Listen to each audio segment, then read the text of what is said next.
Ok, mira, aquí está lo que es el cableado. Y ahorita lo voy a prender para que escuches.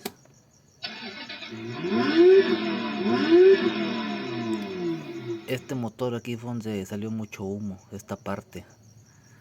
Oye, escucha, mira.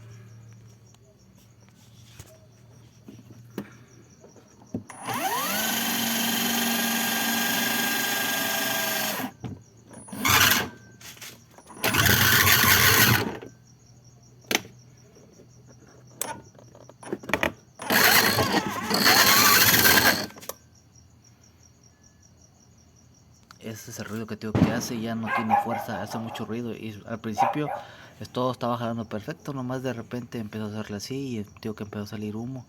Y ya no tiene mucha fuerza, como que si algo se desgranó por dentro de este motor.